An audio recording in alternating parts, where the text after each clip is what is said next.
আর এটাও চ্যালেঞ্জ করছি সুন্নি বেরেলভিদের একটা কোন আকীদাকে কোন মায়ের লাল যদি ভুল প্রমাণ করতে পারে, খোদার ইজ্জতের কসম খেয়ে বলি তবুও যেটা চোরের শাস্তি আমাদের শাস্তি হবে, কিন্তু সূর্য পশ্চিম দিকে একদিন বের হবে।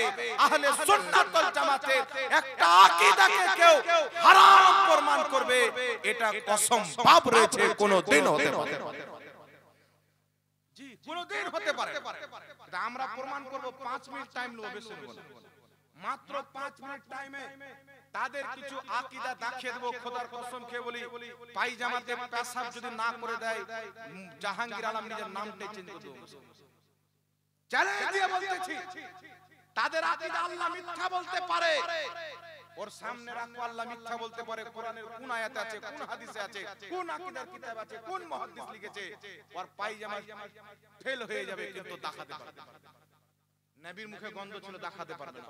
তারা লিখেছে নবী মনে মাটির সাথে মিশে গেছে, দেখাতে পারবে না।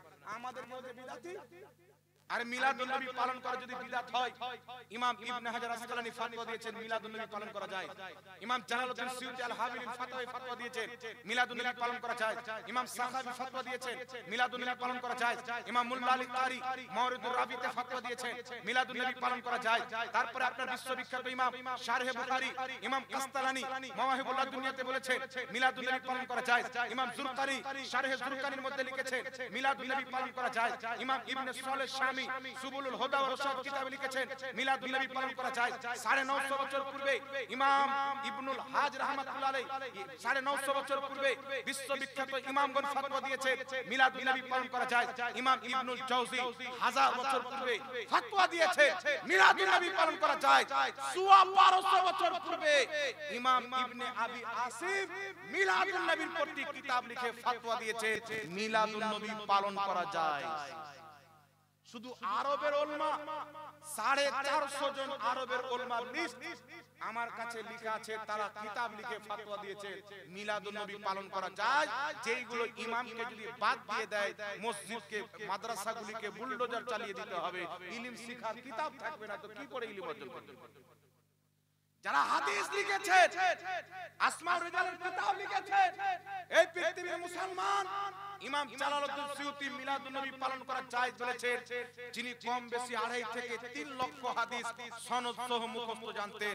যেইগুলো ঘুমটাওয়ালা হিজড়া টাইপের মৌলবি বলছে মিলাদুন নবী পালন করা যাবে না, এরা যদি 5টা হাদিস ঠিকভাবে শুনিয়ে দেয়, আমি তার চাকর কবুল করব।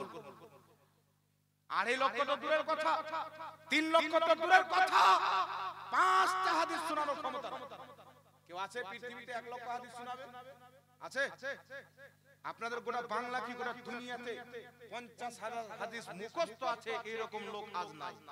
গোটা দুনিয়াতে 2.5 লক্ষ হাদিসের হাফিজ, 3 লক্ষ হাদিসের হাফিজ, 5 লক্ষ হাদিসের হাফিজ ইমাম জালালউদ্দিন সিয়ুতি কম বেশি যিনি 500 খানা কিতাব লিখেছে, যিনি 75 বার আমার নবী মুস্তাফাকে জাগ্রত অবস্থায় দিদার করেছে, এইগুলো হাজারো ইমাম ফতোয়া দিয়েছে মিলাদুন নবী পালন করা যায়।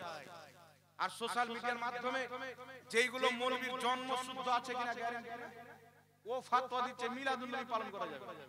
ওকে শরীয়তের ওর বাবার শরীয়ত, ওকে দলিল দিতে হবে।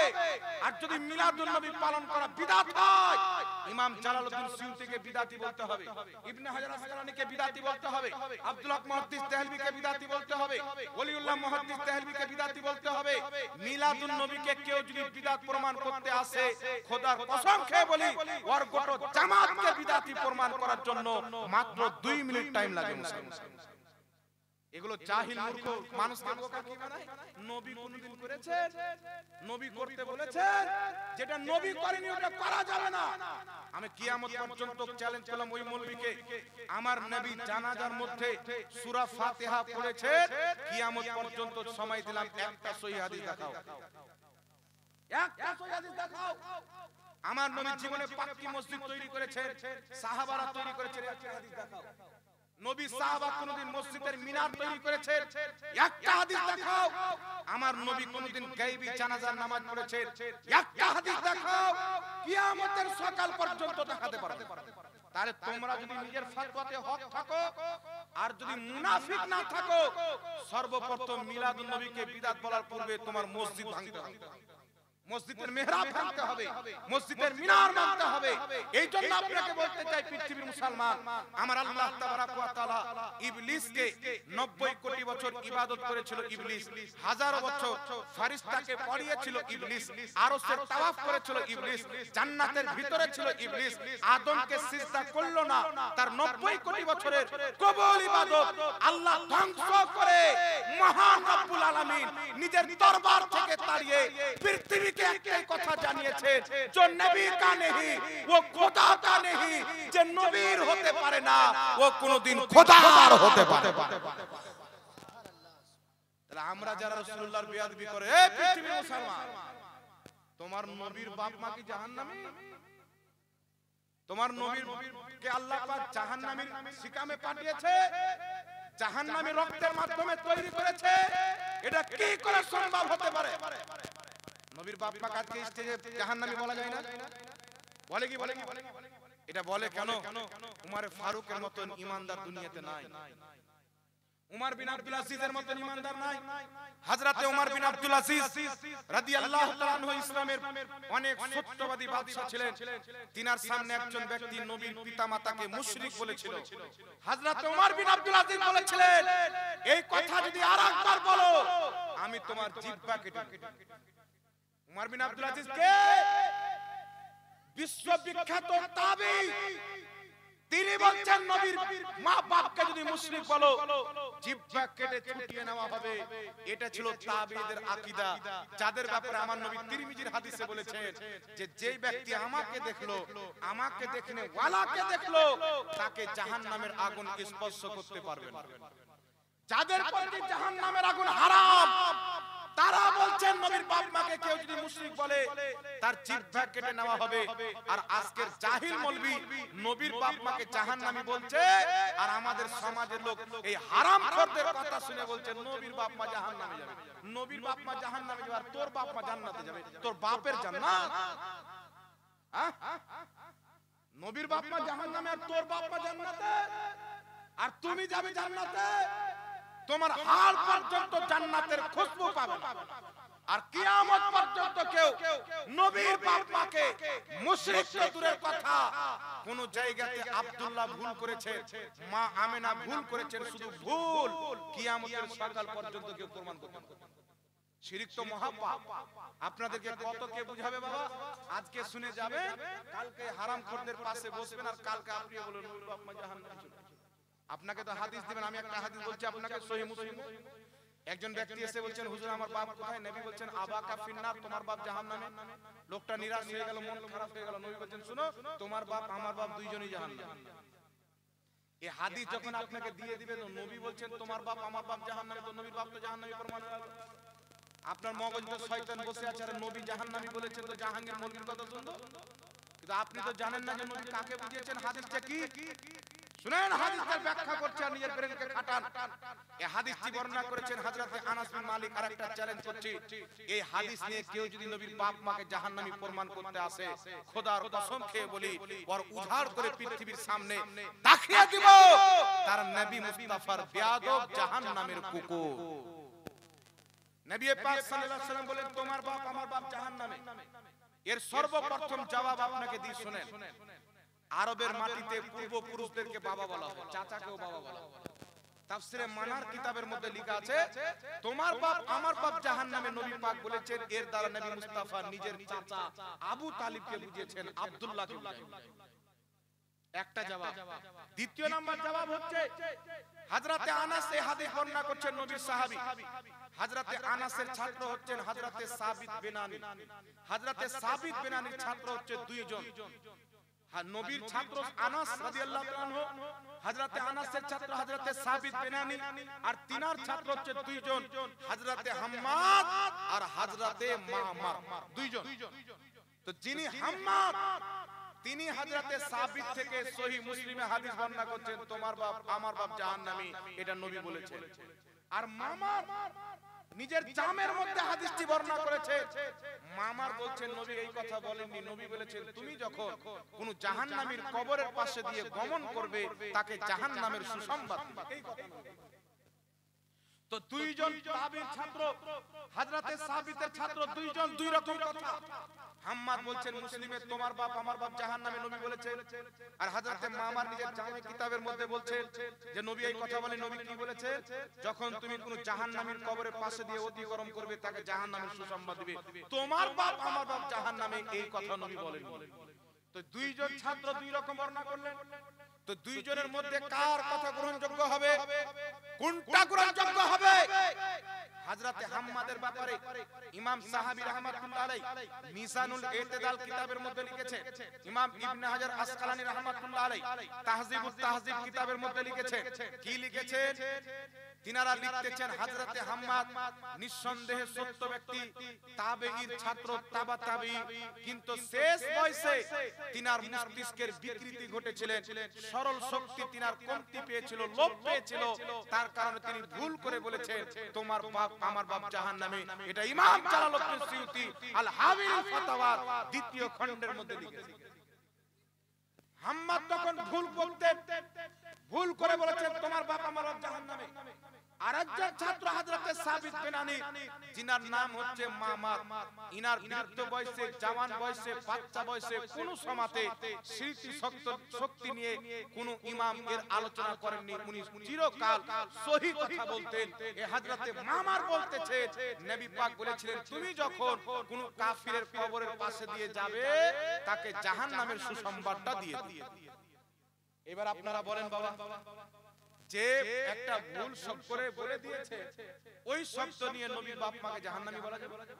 ও যদি গায়ের জোরে বলে না আমরা এটাকে সহি মানবো, গায়ের জোরে, তো তাফসিরে মান্নার আছে আবু তালিবকে বুঝিয়েছেন নবীর চাচাকে নবীর বাপকে বুঝায়। তো এইগুলো তো আপনি জানেন না, ডাইরেক্ট হাদিস দিয়ে পড়লেন নবীর বাপ মা জাহান্নামী। এইজন্য সুফিয়ান বিন উয়াইনা বলতেছে হাদিস মানুষকে গুমরাহ করে দেয়, হাদিস মানুষকে গুমরাহ করে দেয়, ইল্লা ফুকাহা, ফুকাহা ব্যতীত। যদি ফকি না থাকে, কুরআন হাদিসের বুঝ না রাখে, ডাইরেক্ট যদি হাদিস পড়ে আমল করতে চায়, আকীদা বানাতে চায়, হাদিস পড়ে পথভ্রষ্ট হবে, হেদায়েত পাবে না। এইজন্য নবী পাকের পিতামাতাকে যেই ব্যক্তি জাহান্নামী বলে ওর জাহান্নাম কনফার্ম হয়ে গেছে। আপনি ওকে ফলো করেন, আপনিও জাহান্নামে যাবেন। যদি কেউ মনে করে আমি বিনা হিসাব কিতাবে জাহান্নামে যাব, যেন প্রশ্নের উত্তর না দিতে হয়, ডাইরেক্ট বিনা হিসাব কিতাবে জাহান্নাম, তাহলে এই গাধা মৌলবীদের ফতোয়া শুনবেন আর আমল করবেন। বিনা টিকিটে জাহান্নাম চলে যাবে, টিকিটও লাগবে। এইজন্য পৃথিবীর মুসলমান ইমাম মুল্লা আলী কারি রাহমাতুল্লাহ আলাইহি বলেছেন নবী পাকের পিতা মাতা হচ্ছে জান্নাতি। ইমামে আযম আবু হানিফা রাহমাতুল্লাহ আলাইহি বলতেছে দয়ার নবী মুস্তাফা সাল্লাল্লাহু আলাইহি সাল্লামের পিতা মাতা মাতা কুফর, তিনারা কুফরির অবস্থায় মরেনি, ঈমানদার হয়ে মরেছে।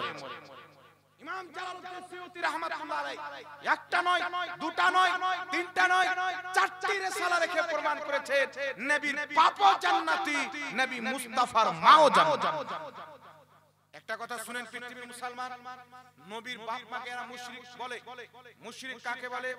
যেই ব্যক্তির থেকে শিরক প্রমাণিত হবে, আল্লাহ ছাড়া অন্য কাউকে আল্লাহ মনে করত, ইলাহ মনে করত, মাবুদ মনে করত, এই কথা যার থেকে প্রমাণিত হবে তাকে মুশরিক বলা যাবে।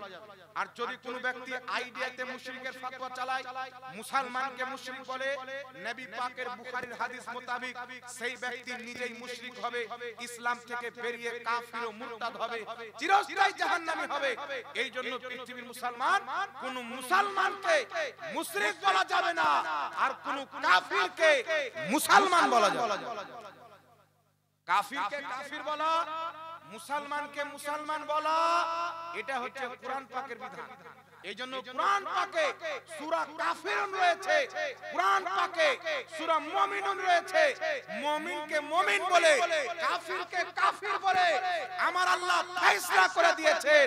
কাফিরকে কাফির বলা, মুমিনকে মুমিন বলা, এটা হচ্ছে খোদার কোরআনের তরিকা। একটু জোরে হবে না সুবহানাল্লাহ? আরেকটা চমৎকার কথা বলে দি বাবা, এখানে যেইগুলো মৌলবি এখন নিজের রাসূলের পাকের পিতামাতাকে জাহান্নামী বলে, এই মৌলবিদের সবচেয়ে বড় ইমাম, সবচাইতে বড় ইমাম সিদ্দিক হাসান খান ভোপালী আশ-শামামাতুল আম্বারিয়া কিতাবের মধ্যে লিখেছে নবীর বাপ মাকে জাহান্নামী বলা যাবে না, নবীর বাপ মা হলো জান্নাতি। ওদের বড় বড় বাপ নবী পাকের বাপ মাকে জান্নাতি লিখেছে। আর বাংলাদেশের আমার তো মনে হয় শয়তান ডিম দিয়েছিল, ওই ডিমগুলো ওই বাংলাদেশই পড়েছে। যত হারামখোর সব ওখানে জন্ম নিয়েছে, টুপিওয়ালা শয়তান, দাড়িওয়ালা শয়তান, গুমটাওয়ালা শয়তান। আর এদের ফের ভক্ত অনেক দেখতে পাওয়া যায়, বুঝতে পারছেন? কথায় কথায় আপনাকে কাফির বলবে, মুশরিক বলবে, মনে হচ্ছে শরীয়তের মুফতি ওরা সবাই। আর সামনে কোনদিন আসবে না, জানে সামনে যদি চলে যায় যেটুকু ধান্দা চলছে ওটুকু বন্ধ হয়ে যাবে, পুঁজি শেষ হয়ে যাবে। আর পুঁজি যদি শেষ হয়ে যায় তো ধান্দা চলবে বাবা। এই জন্য ওরা সামনে বসবে না, আগে চলেন বিরাদ ইসলাম। আল্লাহ পাক পবিত্র কোরআনে বলছেন ইন্নামাল মুশরিকুনা নাজাস, ঠিক আছে না? আল্লাহ বলছেন মুশরিক হলো নাপাক। মুসনাদে আহমদের হাদিসে রাসূল পাক বলছেন আমি পবিত্র ব্যক্তিদের পুষ্টের মাধ্যম দিয়ে, পবিত্র ব্যক্তিদের মাধ্যমে জন্মগ্রহণ করে দুনিয়াতে এসেছি। কথাটা আমাদের লক্ষ্য করেন বাবা। আমার আপনার নবী কি বলছেন? আমি পবিত্র ব্যক্তিদের পুষ্টের মাধ্যমে, পবিত্র ব্যক্তিদের মাধ্যমে দুনিয়াতে জন্মগ্রহণ করেছি। আর আল্লাহ বলছেন ইন্নামাল মুশরিকুনা নাজাসুন, মুশরিক হলো নাপাক। নবী বলছেন আমার মাও পাক, আমার বাপও পাক। তাহলে নবী পাকের বাপ মাকে কেউ যদি মুশরিক বলে, নবীর কথাকে ভুল মানতে হবে। নবীর কথাকে যদি সঠিক বলে, নবীর বাপ মাকে মুশরিক বলা ভুল মানতে হবে। তো সারা দুনিয়া ভুল হতে পারে, মুস্তাফার কথা কোনোদিন ভুল হতে পারে না। তাই মুশরিক হলো নাপাক। নবী বলছেন আমি পবিত্র ব্যক্তির মাধ্যমে জন্মগ্রহণ করেছি, নবীর বাপও পাক, নবীর মাও পাক। নবী পাকের হাদিস প্রমাণ করে নবীর বাপও মুশরিক ছিলেন না, নবী মুস্তাফার মাও মুশরিক ছিলেন। সুবহানাল্লাহ আর সুবহানাল্লাহ। যদি পৃথিবীতে এমন কোন ব্যক্তি একটা হাদিস থেকে দলিল দিতে পারে কাবা ঘরের 360 মূর্তিকে আমেনা কোনদিন সাজদা করেছে, আব্দুল্লাহ কোনদিন সাজদা করেছে, কিয়ামতের সকাল পর্যন্ত কেউ দেখাতে পারে না। ওই জামানাতে মানুষ নাম রাখতো মূর্তির নামে, আব্দুল মানাত মানাতের বান্দা, আব্দুল্লাহ লাতের বান্দা, আব্দুল উজ্জা উজ্জার বান্দা, মূর্তির বান্দা নাম রাখতো, কারণ তারা মুশরিক ছিল।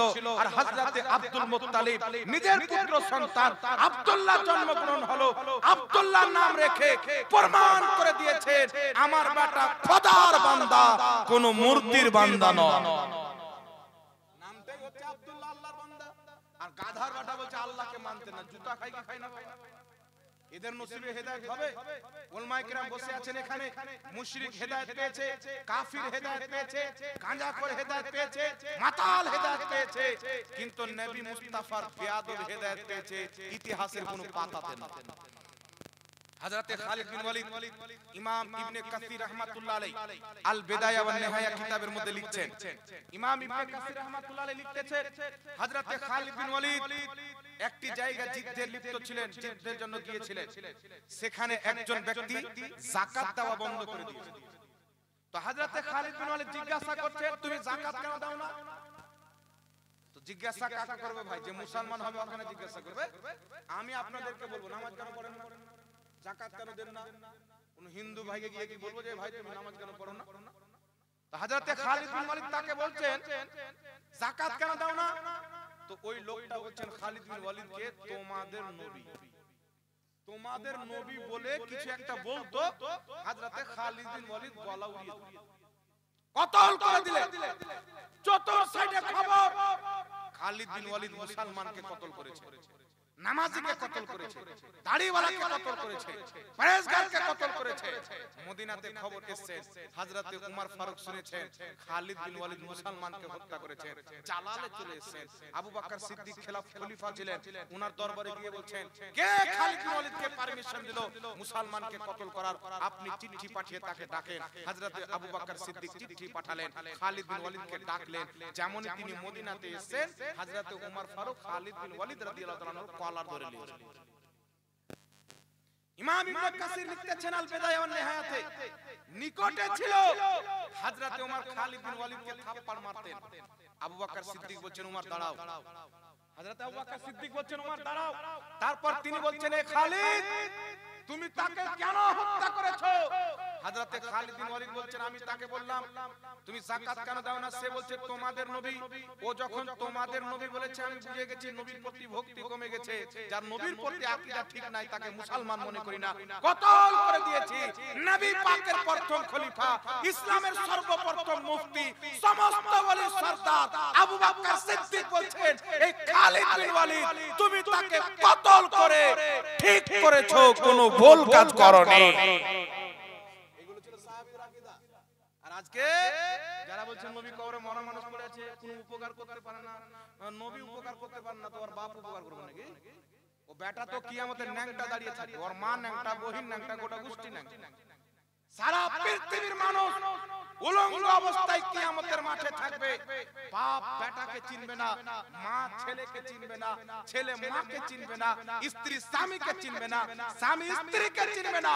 কসম খোদার, আমার নবী মুস্তাফা নিজের প্রত্যেকটা উম্মতকেও চিনবেন, তার বাপের নামও জানবেন, তার বংশের পরিচয় জানবেন।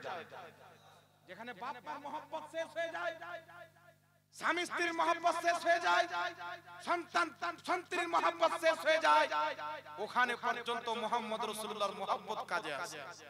এই জন্য পৃথিবীর মুসলমান আপনাদেরকে বলতে চাই, এইগুলো সাহাবীদের আকীদা ছিল। নামাজ পড়তো, রোজা রাখতো, খালি কি বলেছিল?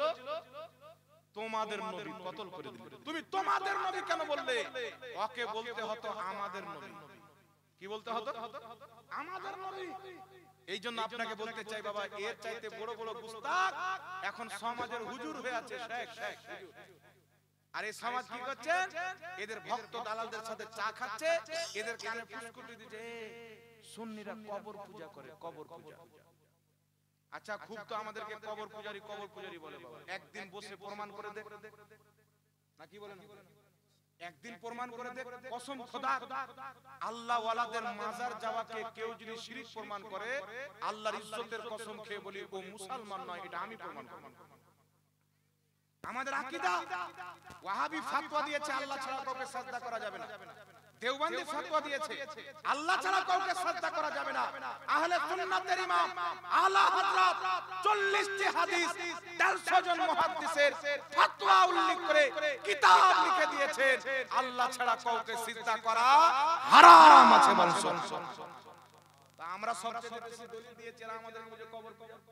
আমরা কবর পূজা করি না, আল্লাহ ওয়ালাদের মাজার জিয়ারত করে তাদের ওসিলাতে আল্লাহর কাছে দোয়া করি। আর যদি তাদের ওসিলায় দোয়া করা শিরক হয়, কিছু মৌলভী মানুষকে বোকা বানাচ্ছে কি সাহাবায়ে কেরাম নবীর ইন্তিকালের পর নবীর মাজার গিয়েছিল, তুই তো দাজ্জাল কানা হাদিস পড়বি তেবি তো পাবি। ইমাম বুখারীর ওস্তাদ, ইমাম মুসলিমের ওস্তাদ, ইমাম তিরমিজির ওস্তাদ, ইমাম ইবনে মাজাহর ওস্তাদ, ইমাম ইবনে আবি শাইবা আল মুসান্নাফ কিতাবে সহিহ সনদে হাদিস নিয়েছেন, যে হাদিসকে ইবনে হাজার আসকালানী ফাতহুল বারীতে সহিহ বলেছেন, ইমাম ইবনে কাসির আল বিদায়া ওয়ান নিহায়াতে সহিহ বলেছেন, ইমাম সামহদি আল ওয়াফাতে সহিহ বলেছেন, ইমাম কাস্তালানী মাওয়াহিবুল লাদুনিয়াতে সহিহ বলেছেন। হযরত ওমর ফারুকের জামানাতে বৃষ্টি যখন বন্ধ হয়ে গেল, বাচ্চা মায়ের কোলে জীবন দিয়ে দেয়, ফসল নষ্ট হয়ে যায়, জানোয়ার পিপাসায় মারা যায়, হযরত বিলাল বিন হারিস নবী পাকের সাহাবী মুস্তাফার কবরে চলে গেলেন। যাওয়ার পরে বলছেন ইয়া রাসূলুল্লাহ, আপনার উম্মত হালাক হয়ে যাচ্ছে, ধ্বংস হয়ে যাচ্ছে বৃষ্টির কারণে, আপনি বৃষ্টির ব্যবস্থা করেন। এই কথা বলে বাড়িতে এসেছেন, স্বপ্নে নবী পাক এসে দিদার দিচ্ছেন, বলছেন আমার উমরকে বলিও বৃষ্টি হবে। যেমনই উমরকে সুসংবাদ দিয়েছে, রিমঝিম করে বৃষ্টি আরম্ভ হয়ে গেছে। হযরত ইমাম ইবনে হিব্বান রাহমাতুল্লাহ আলাইহি যিনি হাদিসের কিতাব লিখেছেন, আসমাউর রিজালের কিতাব লিখেছেন, ইমাম ইবনে হিব্বান আল মাজরুহিন কিতাব লিখেছেন, কিতাবুস সিকাত লিখেছেন, তারপরে আপনার সহিহ ইবনে হিব্বান লিখেছেন, সহিহ হাদিসের কিতাব লিখেছেন। কয়েক খণ্ডে ওই কিতাব গরুর মাংস যদি না খায় ওই মৌলভী চাটতে পারবে না। ওই কিতাবের ওজন এত। হাদিসের কিতাব লিখনে वाला মুহাদ্দিস ইমাম ইবনে হিব্বান আস-সিকাত কিতাবের মধ্যে লিখছেন, আমি যখন কোনো পেরেশানিতে পড়তাম, বিমারিতে মুবতলা হতাম, আমি নবী পাকের বংশের লোক ইমাম রাজালির কবরে গিয়ে তার ওসিলায় দোয়া করতাম, আল্লাহ পাক আমার পেরেশানিকে দূর করে দিতেন, আমার পেরেশানি দূর করে দিত।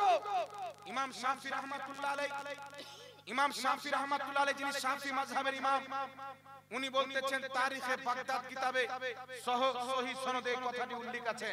ইমাম শাফি বলছেন, আমি যখন কোন পেরেশানিতে পড়তাম আবু হানিফার কবরে গিয়ে তার ওসিলায় দোয়া করতাম, আল্লাহ আমার পেরেশানিকে দূর করে দিবেন। কিতাব খুলেন, ইমাম ইবনে হাজার আসকালানী রাহমাতুল্লাহ আলাইহি নিজের কিতাব তাহযিবুত তাহযিবের মধ্যে হাদিস তাহযিবুত তাহযিবে উল্লেখ করেছে, আজ থেকে কম বেশি 1250 বছর পূর্বের মুহাদ্দিস যিনার নাম হচ্ছে ইমাম আলী নিশাপুরী রাহমাতুল্লাহ আলাইহি, উনি এক হারিসের ব্যারামে লিপ্ত হয়ে গেলেন।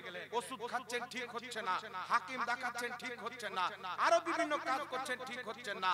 তো হযরতে ইমাম নিশাপুরী রাহমাতুল্লাহ আলাইহি রাতে শুয়ে গেছেন, স্বপ্নে আমার আপনার নবী তাশরীফ এনেছেন। সহিহ মুসলিমের হাদিস, রাসূল পাক বলছেন, মান রাআনি ফিল মানাম ফাকাদ রাআল হক, যেই ব্যক্তি স্বপ্নে আমাকে দেখলো সেই ব্যক্তি সত্যি আমাকেই দেখলো, আমি ডাইরেক্ট তার স্বপ্নে আসি।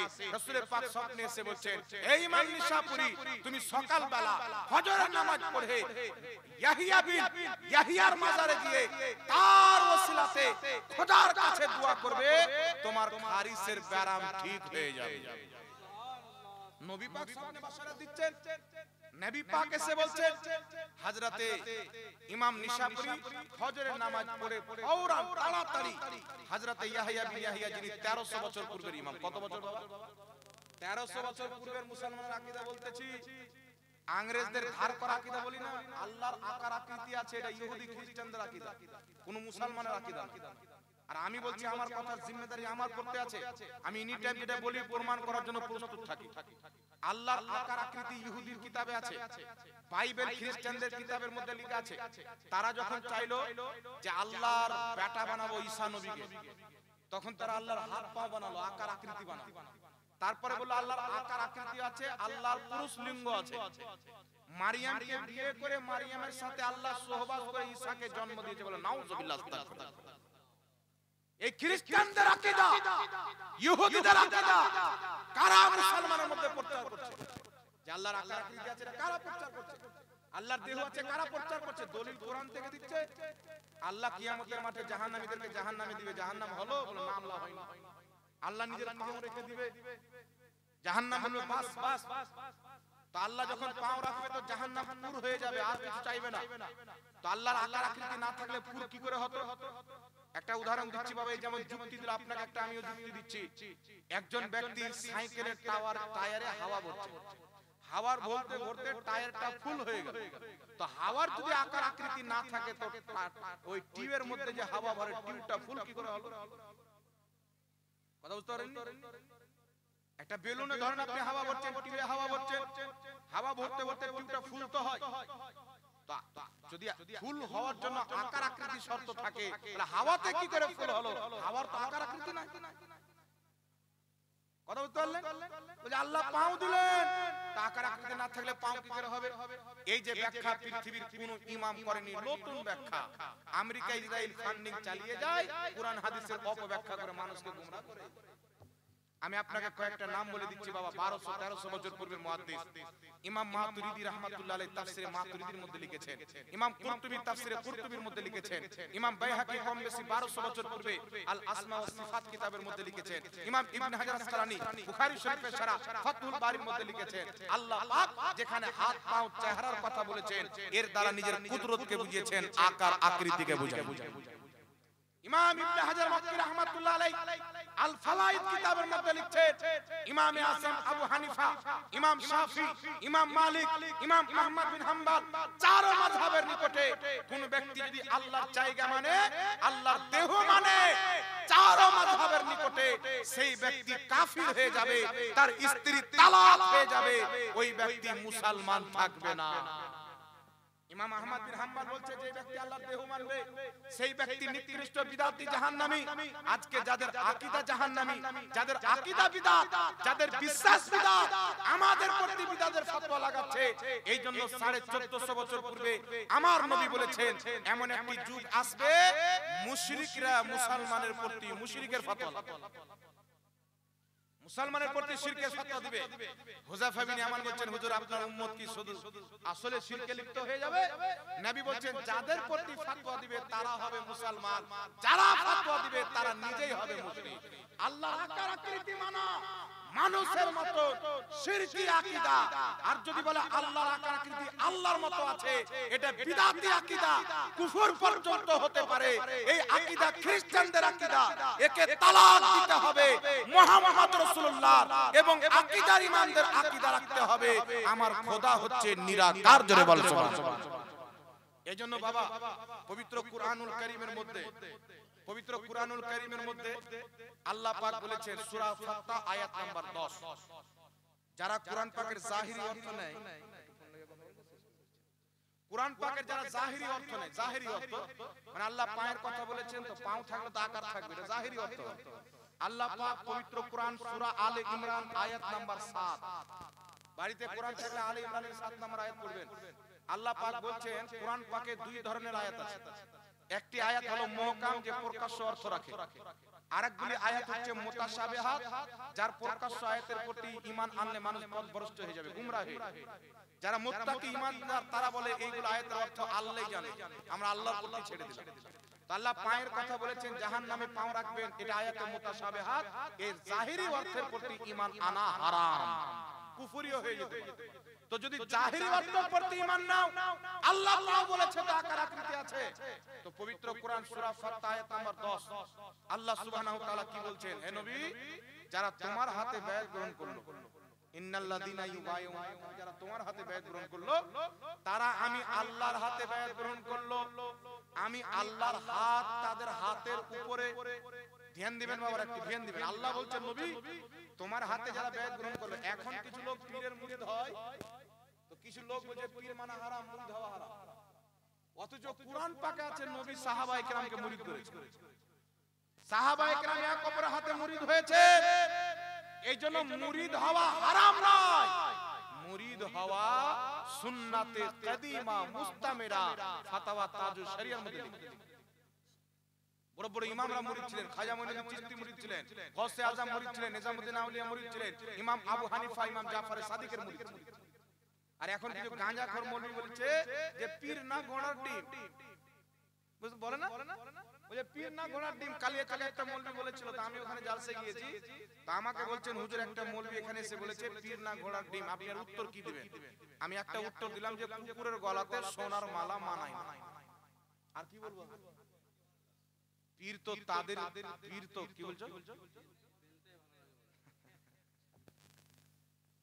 পীর তো তারা মানবে যাদের পীর থাকবে, যাদের পীর নাই। আচ্ছা বলেন তো বাবা, খাজা মঈনুদ্দিন চিশতি আমাদের দলে, নিজামউদ্দিন আউলিয়া আমাদের দলে, কুতুবউদ্দিন বাখতিয়ার কাকি আমাদের দলে, দুনিয়াতে যত ওলি আছে সব সুন্নি জামাতে। ও ঘোড়ার ঘাসের জামাতে ওলি নাই, তো মানবে কি করে? আপনার বাড়িতে সোনা না থাকলে আপনার স্ত্রী সোনা ব্যবহার কি করে করবে বাবা? তো যাদের পীর আছে তারা মানবে, যাদের নাই তারা কেন? তবে আমরা ভণ্ড পীরকে মানি না, যারা আসল পীর তাদেরকে আমরা মানি। কথা বুঝতে পারছেন?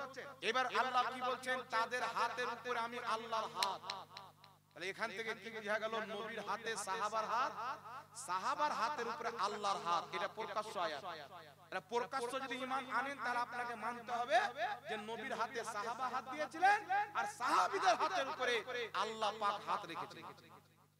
তাহলে সাহাবা আল্লাহর হাত দেখেছেন, তাহলে ওই সময়তে নবী মদিনাতে ছিলেন, মক্কাতে সাহাবা বাইত করেছেন, তো মক্কাতে ছিলেন আল্লাহ পাক, তাই তো হাত দিয়েছেন। তাহলে জিহালত আকীদা, আল্লাহ জায়গা থেকে পাক, জায়গা হচ্ছে সৃষ্টি, আরশ হচ্ছে সৃষ্টি, এদিক ওদিক ছটা দিক হচ্ছে সৃষ্টি, সৃষ্টি পরে হয়েছে, আল্লাহ চিরকাল থেকে আছে। এই সৃষ্টি যখন ছিল না তখন আল্লাহ ছিল কি ছিল না? যখন জায়গা ছিল না তখন আল্লাহ ছিল। তাহলে আল্লাহকে কোন জায়গাতে মানা কুফরি হবে কি হবে না? তো কিছু গাঁজাখোর লোকের আকীদা হচ্ছে কি যে আল্লাহ আরশে বসে আছে। তো যখন আরশ ছিল না তখন আল্লাহ কোথায় ছিল? তোমার নানার বাড়িতে। এইজন্য খবরদার মুসলমান, জাহিরি অর্থ যদি নেন তো মানতে কি হবে, আমার আল্লাহ সাহাবীদের হাতের উপরে হাত রেখেছেন। কিন্তু এর দ্বারা কি বলবে যে আল্লাহ নিজের কুদরতকে বুঝিয়েছেন, রহমতকে বুঝিয়েছেন, বরকতকে বুঝিয়েছেন। তা আল্লাহ জাহান্নামে পাও দিবে আল্লাহ নিজের সিফাতকে বুঝিয়েছেন। এটা আমার মতন মৌলবী বলছেন না, ইমাম মাতুরিদি 1200-1300 বছর পূর্বে বলেছেন। ইমাম বাইহাকি আল আসমা সিফাত কিতাবে 1100-1150 বছর পূর্বে বলেছেন। ইমাম ইবনে হাজার আসকালানী ফাতুল বারীতে বলেছেন। ইমাম কুরতুবী তাফসীরে কুরতুবী বলতে বলেছেন যেই আকীদা নবীর যুগ থেকে চলে আসছেন ওই আকীদা হলো আল্লাহ নিরাকার। জোরে বলুন সুবহানাল্লাহ। আর এইগুলো আয়াত দ্বারা যদি আল্লাহর আকার আকৃতি বুঝাতো পূর্বের কোন ইমাম এই ব্যাখ্যা করতে কি করতে না বাবা? কিন্তু পূর্বের কোন ইমাম এই ব্যাখ্যা করেনি। এইজন্য আকীদা রাখতে হবে আল্লাহ হচ্ছে নিরাকার, আল্লাহ মিথ্যা বলা থেকে পাক, চুরি করা থেকে পাক, যত খারাপ কাজ রয়েছে এগুলো আল্লাহর কুদরতের অন্তর্ভুক্ত নয়। আমার আল্লাহও পাক, আল্লাহর কুদরতও পাক। জোরে বলো সুবহানাল্লাহ। কথা বুঝতে পারছেন? একটা কথা বলতে বলতে ছেড়ে দিয়েছি। নবী পাক স্বপ্নে এসে বললেন ইয়াহইয়া বিন ইয়াহইয়ার কবরে চলে যাও। সকালে ফজর নামাজ পড়ে ইমাম নিশাপুরী রাহমাতুল্লাহ আলাইহি ইয়াহইয়া বিন ইয়াহইয়ার কবরে গিয়ে তার ওসিলায় দোয়া করে আল্লাহর কাছে শেফা চাইলেন। আল্লাহ সুবহানাহু ওয়া তাআলা সঙ্গে সঙ্গে তার খারিসের ব্যারাম ঠিক করে দিলেন। জোরে বলেন সুবহানাল্লাহ। ইমাম মুনকাদির রাহমাতুল্লাহ আলাইহি ইমাম যাহাবী সিয়ার আলামিন নুবালার মধ্যে লিখেছেন, লাস্ট কথা শুনেন বক্তব্য শেষ করে দেব। ইমাম যাহাবী সিয়ার আলামিন নুবালার মধ্যে লিখছেন ইমাম মুনকাদির কে কয়েকশো সাহাবীর ছাত্র, ইমাম আবু হানিফার ওস্তাদ, ইমাম জাফর সাদিকের ওস্তাদ ইমাম মুনকাদির রাদিয়াল্লাহু তাআলা আনহু কি বলতেছেন? উনি বলছেন আমি যখন পেরেশানিতে পড়ি, অসুস্থ হয়ে যাই, দুঃখ চলে আসে, কষ্ট চলে আসে, আমি মুহাম্মদ রাসূলুল্লাহর রওজা মুবারকে নিজের চেহারাকে রেখে নবীর কাছে কান্নাকাটি করি, নবীর ওসিলায় আল্লাহ আমার পেরেশানিকে দূর করি। আপনারা বলেন এগুলো তাবী যারা 100-200 জন সাহাবীর কাছ থেকে পড়েছেন, আবু হানিফা যার ছাত্র, ইমাম জাফর সাদিক যার ছাত্র, হাজার হাজার সাহাবী, হাজার হাজার তাবী জিনাদের ছাত্র, ইনারা ইসলাম বুঝতেন না? ইমাম ইবনে হিবান যিনি হাদিসের কিতাব লিখেছেন মুহাদ্দিস, তিনি ইসলাম বুঝতেন না? আজকের গাঁজাখোর ঘুমটাওয়ালা মহিলা মল্লি বুঝে গেল। ওই যে আলী বলেছেন যাও, নবী বলছেন আলী যাও, যত উঁচু কবর আছে ভেঙে বরাবর করে দাও। আরে গাদা হাদিসটা তো পড়লে হাদিসের ব্যাখ্যাটা পড়ো। ইমাম ইবনে হাজার আসকালানী ফাতুল বারীতে বলছেন যাদের কবর ভাঙতে বলা হয়েছিল সেই কবরগুলি ছিল মুশরিকদের কবর, কাফিরদের কবর, কোন মুসলমানের কবর ছিল। এইজন্য তারিখে মদিনাতুল মুনাওয়ারা ইবনে শাবা প্রথম খণ্ড 120 পৃষ্ঠার মধ্যে লেখা আছে হযরতে আলীর ভাই হযরতে আকিল রাদিয়াল্লাহু তাআলা আনহু নবী পাকের স্ত্রীর কবরের উপরে তিনি একটা ঘর বানিয়েছিলেন, গম্বুজ বানিয়েছিলেন। জোরে বলতে হবে সুবহানাল্লাহ। তো হযরতে আলীর ভাই বুঝলেন এরা বুঝে গেল হাদিসের অপব্যাখ্যা করে, কুরআন পাকের অপব্যাখ্যা করে মানুষের ঈমানকে ধ্বংস করা হয়। এইজন্য আপনাদেরকে বলতে চাই পৃথিবীর মুসলমান দেওবন্দি দল যদি সঠিক হতো এ 1450 বছর থেকে ধারাবাহিকভাবে চলে আসতো, ইংরেজরা তৈরি করত না। আহলে হাদিস দল যদি সঠিক হতো 1847 এর পূর্বে পৃথিবীতে এদের কোনো মসজিদ মাদ্রাসা থাকতো। 1847 এর পূর্বে নবীর যুগ পর্যন্ত এদের কোনো অস্তিত্ব নাই। দলটাই বিদআত জাহান্নামী, তো জান্নাতে যাওয়ার তো প্রশ্নই আসে না। একটি দল নবীর যুগ থেকে চলে আসেন, যে দলটির নাম আহলে সুন্নাত ওয়াল জামাত, সুন্নি জামাত। জোরে বলতে হবে সুবহানাল্লাহ। এই জামাতের প্রতি কায়েম থাকে, আলিম ওলামাদেরকে মুহাব্বত করেন, তাদের স্পর্শে থাকেন। আর আলিম ওলামার কাছে যখনই থাকবেন প্রশ্ন করতে শিখেন। ইলম হচ্ছে একটি খাজানা, প্রশ্ন হচ্ছে তার চাবি। যত প্রশ্ন করবেন খাজানা তত। প্রশ্ন করেন, মনের কথা বলেন, কোন জিনিসে ডাউট হচ্ছে আলিম ওলামাকে জিজ্ঞাসা করেন, আপনার ঈমান ফ্রেশ থাকবে। বাকি যে ফিরকাগুলি রয়েছে একটি কথা মনে রাখবেন, আহলে সুন্নাত ওয়াল জামাত ব্যতীত অন্য ফিরকার বক্তব্য শোনাও হারাম, তাদের মৌলবীদের পাশে বসাও হারাম। এটা আমি বলছি না, আমার আপনার নবী 1450 বছর পূর্বে সহিহ মুসলিমের মধ্যে বলেছেন এমন একটি যুগ আসবে, কিছু লোক বের হবে এমন এমন হাদিস বলবে না তোমরা শুনেছো না তোমাদের বাপ দাদা শুনেছে।